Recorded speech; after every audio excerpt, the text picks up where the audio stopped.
Welcome, everybody, to another episode of GLP's 10 out of 10. This week, we are honored to be here with production and lighting designer Bryan Hartley.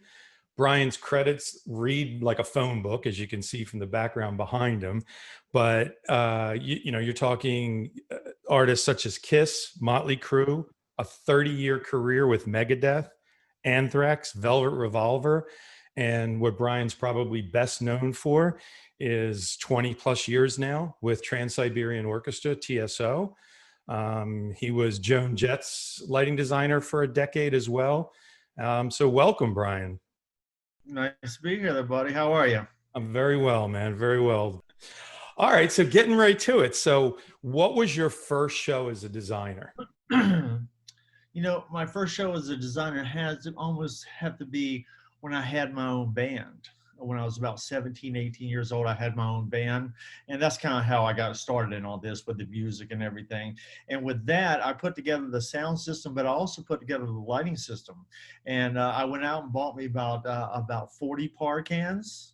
And I had these towers, and I had this antenna truss, and I bought a bunch of ACLs. And that was probably really my first time. I was probably 18, 19 years. No, probably 17 or 18, because I was still in high school. And that's how I put together my my light show with the par cans. And I had a little relay board that it wasn't even dimmers; it was just relays. Right. And that's how I did it. And then after I did the band, and that was the light show I had with the band, but I was a guitar player at the time. Once I finished the band and my band broke up, I went to this other band called Nantucket. And I actually brought my lights that I had with my band. And that was really the first band I actually did lights for, was Nantucket. And they were a local band, but they just got off tour with AC/DC. So I got to work with them and use my lights that I made for my band. So technically that was my first endeavors there in the designing. But then after I left that Nantucket, I got a gig with Joan Jett, and then that's when the stuff really started to get real. Even though when I was with Joan Jett, and I just started in like '84, and I did a whole few months with them. They had a big show at the Beacon, right? So you know how it is when you're very young. And Joan Jett had another lighting designer they had. His name was John Broderick, right? JB. Yeah. So he was the former LD before me. So they brought him in to do that big show because it was a big show, and I was so young too. It was awesome because he taught me how to call spotlights. John Broderick, an amazing lighting designer and a very unique person too as well. He was awesome, and he really took me under his wing, and he really showed me, how to call spotlights. That was a big thing with him. So that's great. I remember Nantucket, by the way.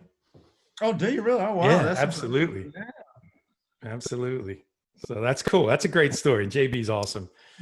JB is great. Yeah, he's great. All right, so this is my favorite question out of them all. So what was the most Spinal Tap moment you've had in your career that you're willing to talk about?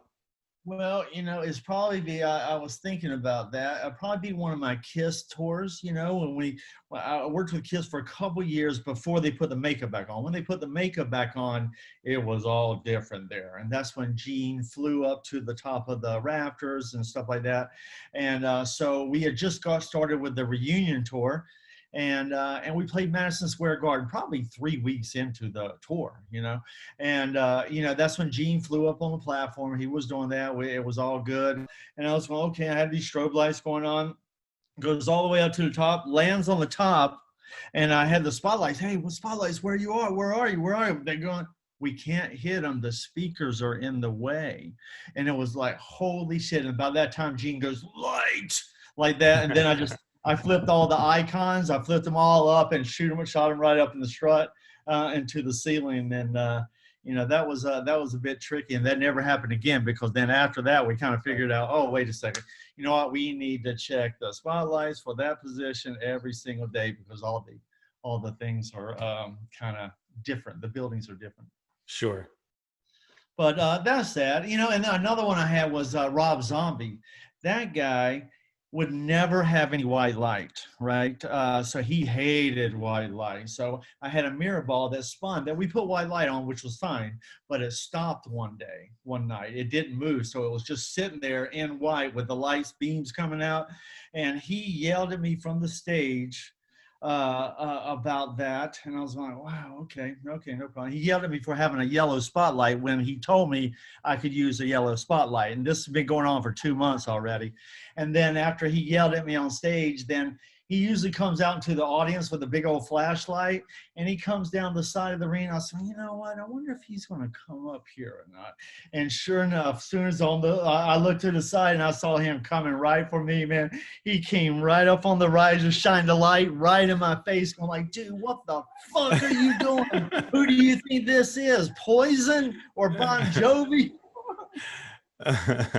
Oh, that was pretty crazy. And I had a bunch of friends from Joan Jett there too as well, and they were all standing on the riser with me too as well. And they were going like, "Wow, that's great, that's great."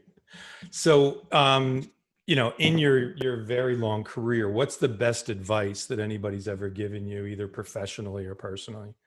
The guy I work with, Elliot Saltzman, he worked with me with Joan Jett. And I remember just when I first got in with Joan, I'd been there a couple of years, his advice was, hey, whatever, you keep a great attitude, always be respectful, work hard, keep your nose clean, and, you'll be successful.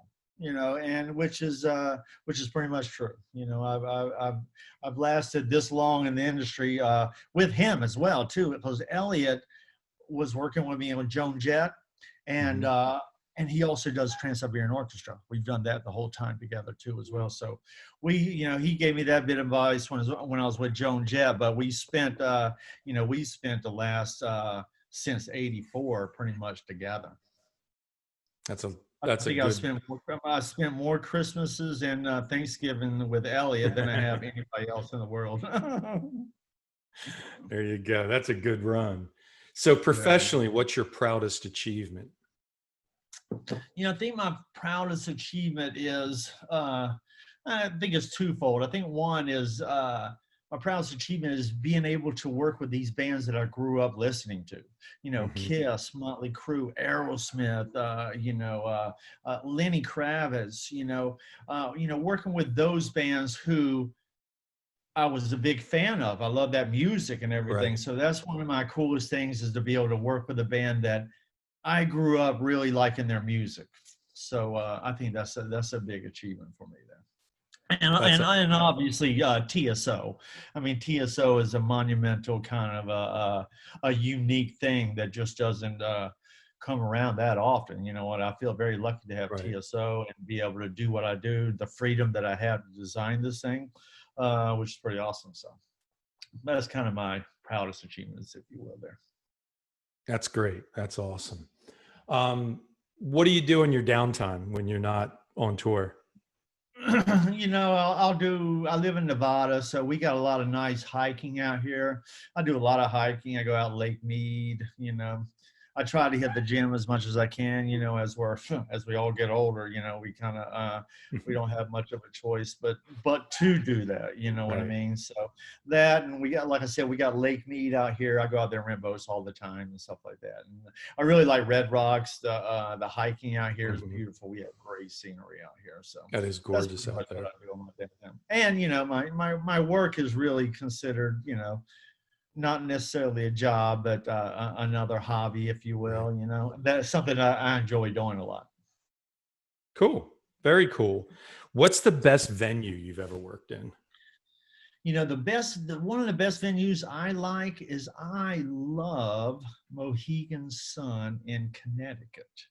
Right. That's probably one of my favorite venues to play at, because I just like that. It's not too huge, but it's not too small, and you can almost feel intimate there. Sometimes you get these big shows and you play these big arenas like Cleveland, the Gund Arena or whatever. That thing is massive, and the stage is so far away.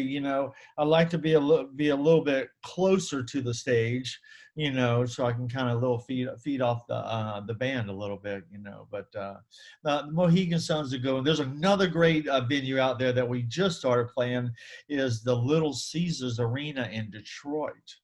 Now that one we played, I think, the past 3 years, and I think it's been open 3 years.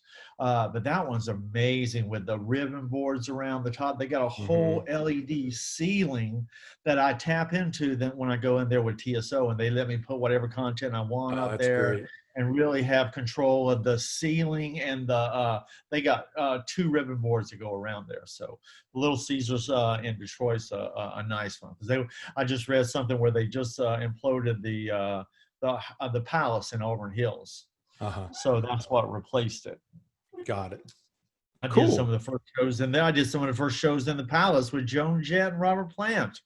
And that was 1988. Now they're tearing it down because they're building a new one. They built a new one. Getting old. Times change, man.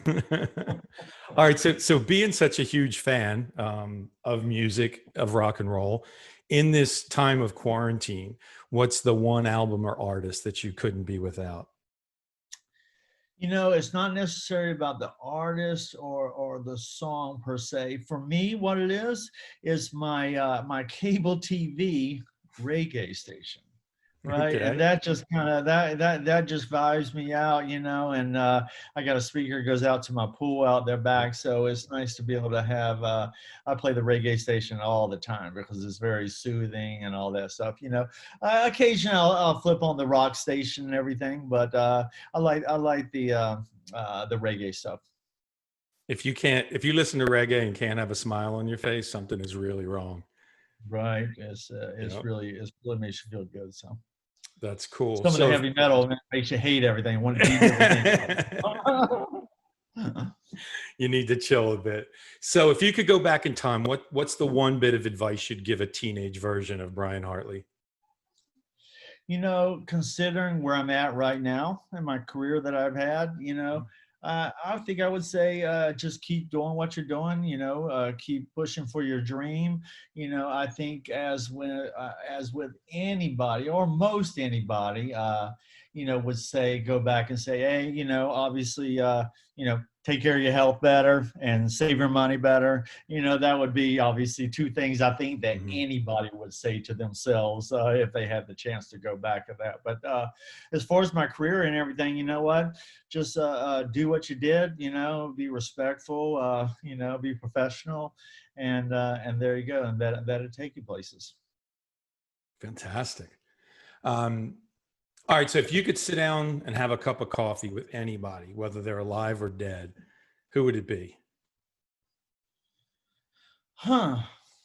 That's interesting. I would almost think I would have to say Michael Jackson. Only because Michael Jackson, because you know he did so many of those, you know, those big productions. You know, and Right. he had, you know, he really did kind of not started, but you know, back in those early '90s, and I think it was Peter Morris that was doing it. I remember I saw the first time I saw the Jacksons or whatever, it was Jim Chapman and Robert Rolfe doing it, Mhm. right? The And it Victory was in Tour. lighting dimensions, you know. Yeah, Source Point Design, I think Yeah. it was, and they did the Michael Jackson, the Victory Tour. It was the Mhm. Jacksons, but you know that thing was just massive, and you know that's always kind of kept my eyes on Michael Jackson as far as his production. You know, he Mhm. always did amazing stuff, and I had a bunch of people that working for him when he died, right before he died, and just said he was just awesome when it came to the production and everything. He would look at something and say, you know, he was just, I think he's just like our guy Paul O'Neill Mhm. with TSO. He would look at something as would our Paul guy look at something that's amazing. That looks God. Let's double that. You know, I want Mhm. twice as much. You know, and stuff like that. So he was very much into the production. So I think him that would be cool. That's awesome. That's a great story. All right. So our final question, number 10. So your country's calling, Bryan. They want you in the Olympics, summer or winter. What sport are you going to compete in? You know what? I think it would be cool to do the. Not, I don't know if I could do it. I don't know if I'd ever do it, but I think it would be cool to do the stick, right? Where you run and you get the Oh, stick and you put the stick, and then the pole you vault. go over the goal thing. Yeah, that would be cool. I'd like that. Would I try that now? Absolutely not. But that'll That's be a cool. honey hold my beer moment. Yeah, exactly. Honey, I may not be back. That's great. Well, thank you very much, Bryan. This was cool to be able to spend a few moments for your thoughts, man. This is great. Well, yeah, absolutely. Thanks for having me. And make sure you tell my good friend, Mark Ravenhill, I said hello. Will do. He's a dear friend of mine too, as well. So, and I've He's seen he awesome. did a couple of these. All right, man. Great. Thank you, Bryan. Thank you very much. Cheers, All right. buddy. Take care, buddy.